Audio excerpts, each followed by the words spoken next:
I just cannot believe it. How could your father promise your hand in marriage to Serpis of all people? The very man who is trying to conquer your kingdom. This doesn't make sense. I've known your father since you and I were children, and he would never do something so foolish. He may be a stern king, but he's not cruel.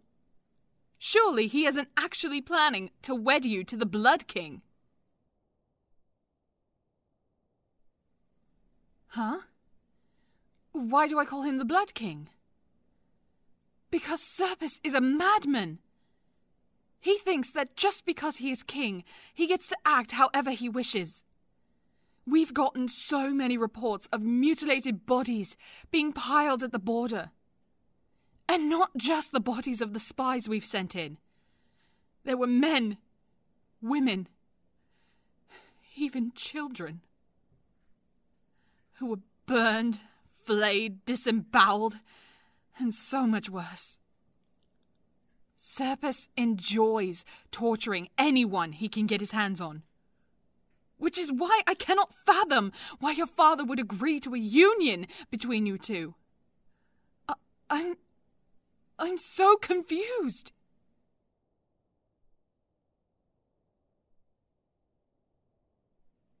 What?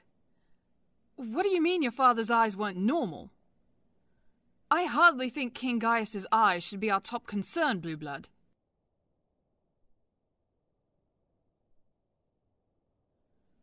What?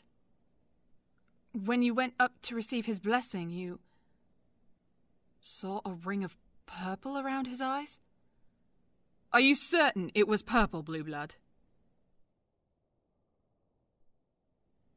Yes, it's important. Actually, it explains a lot. Have you ever heard of someone named Asmodeus Adder? No? Well, King Serpis calls him his royal advisor and sorcerer, but he's nothing more than a dark wizard. The man is fluent in the dark arts, and I've heard that he's even more dangerous than Serpis himself. He must have discovered some way to influence the mind of the king. That's the only logical reason Gaius would agree to this audacity.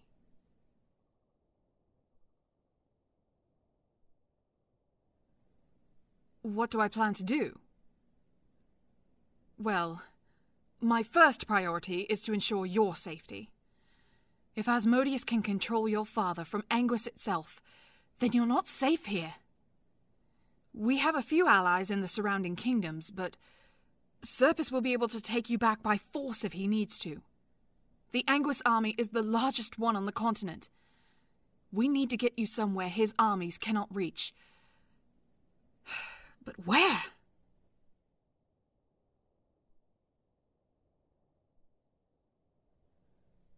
What?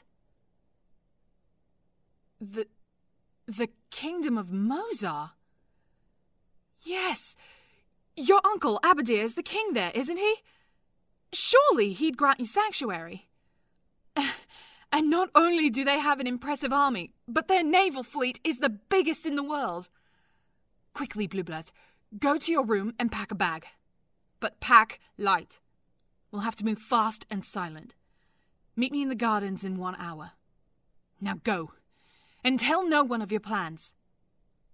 Go!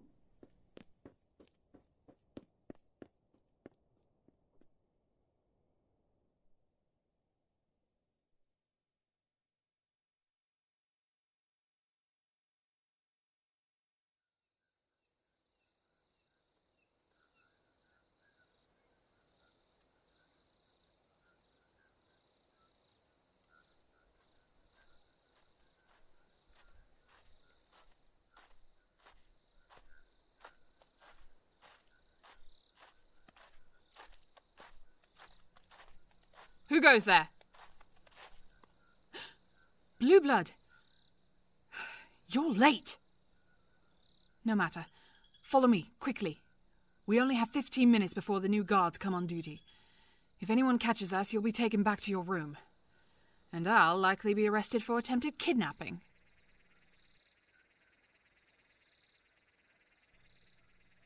How do I plan to get you to Mozar? Oh, it's quite simple. The main road will no doubt be crawling with guards and knights once you're discovered missing. We can take a route through the Ebony Woods. Not many people travel them, so I doubt we'll have to worry about being spotted. If we stay on course, we should reach Port Haven in a week. We're sure to find passage on a ship crossing the Green Sea there.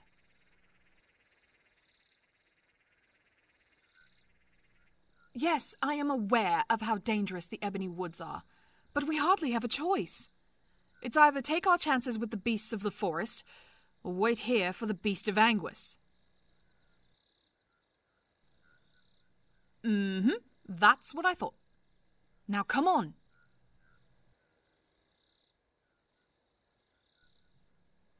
No, we can't take the horses, Blue Blood.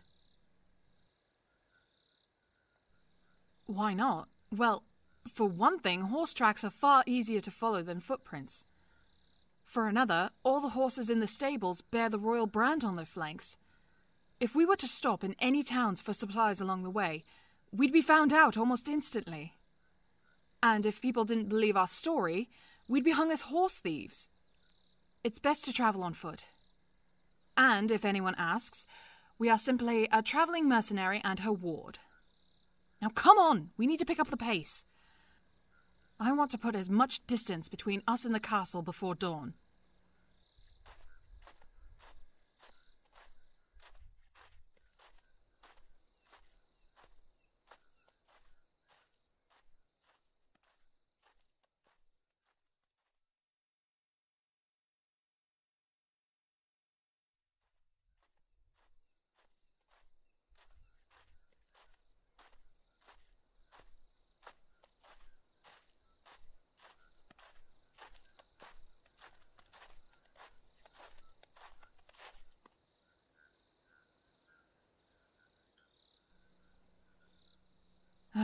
All right, Blue Blood, you win. We'll rest for the remainder of the night. That cave should make for a decent shelter. Come on.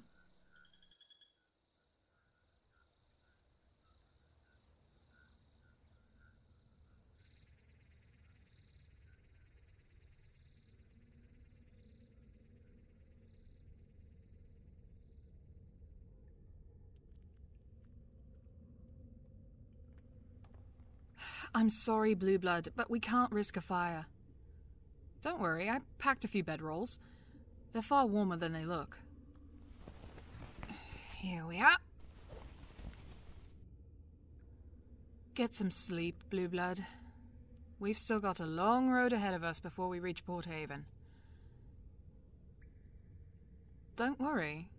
I swore an oath to you, remember? I will protect you from anything or anyone that may wish you harm.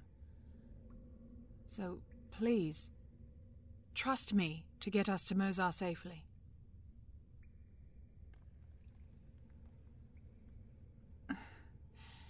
Thank you, Blue Blood. Good night.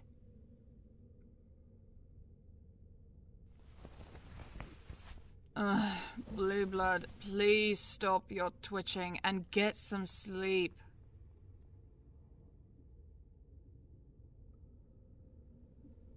Huh? How do I expect you to sleep on the ground? Well, I'm sorry I couldn't book us a night at the inn, Your Majesty. Don't worry. As someone who spent plenty of nights sleeping on the ground, I can say it does get easier over time. Just lay still and imagine you're back in your room, sleeping on your giant bed, surrounded by your satin sheets and feather pillows. The fireplace cackling in the corner as the moon rises outside your window.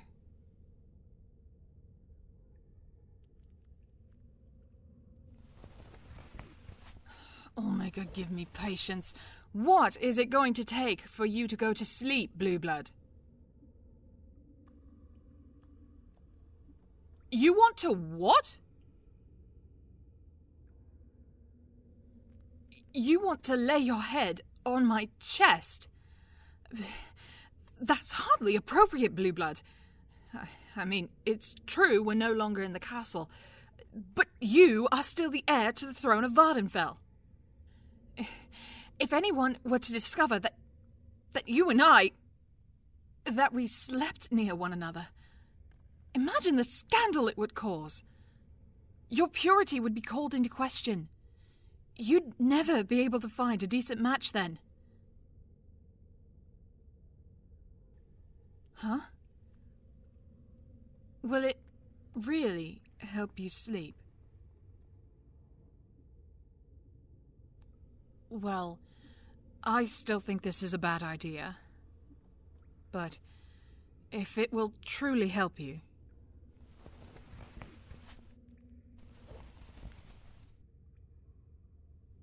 Of course my heart is beating fast.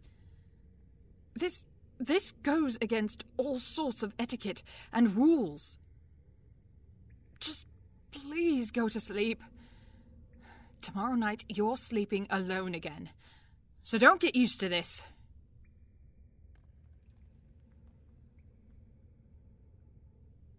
For the love of the Allmaker, what now?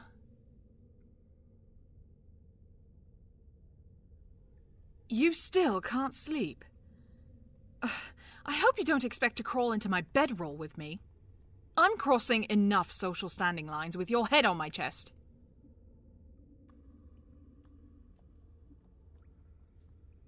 You want me to do what? Sing you a lullaby. Blue Blood, I can do a great many things. I can fend off 4 opponents at once. I can shoot the wings off a butterfly in flight with my bow. And I can even drink the damn blacksmith under the table. But singing is something that I cannot do.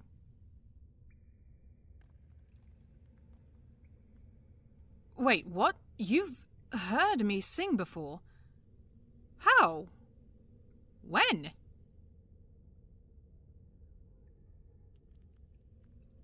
Last year, at the summer festival?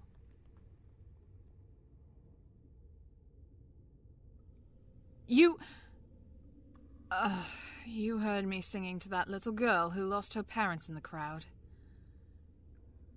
Well, what was I supposed to do? Poor little thing was bawling her eyes out. It was the only thing I could think of to calm her down. But that doesn't mean I enjoyed doing it. I probably frightened her even more with my croaking.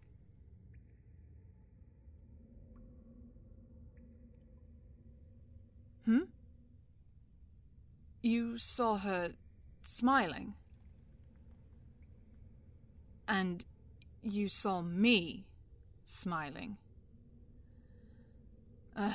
Blue Blood, I really don't think... What? You'll keep me up all night if I don't sing? Why, you little imp! Ugh!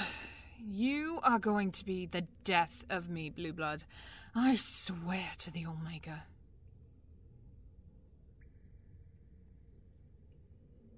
Very well. You win. But do not blame me when my caterwauling keeps you up for the rest of the night. Now, please, lie still and go to sleep.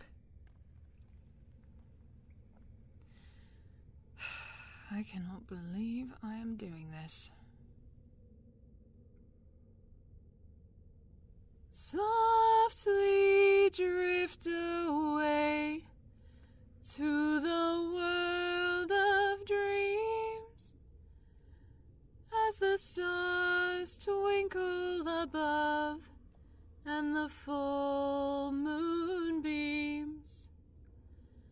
The night is serene, the air is still. Let my lullaby soothe you, and your worries will heal. Lullaby, lullaby, close your eyes with a sigh.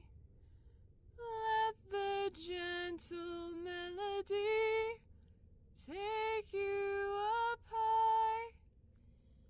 May your dreams be sweet, and may your slumber keep. Lullaby.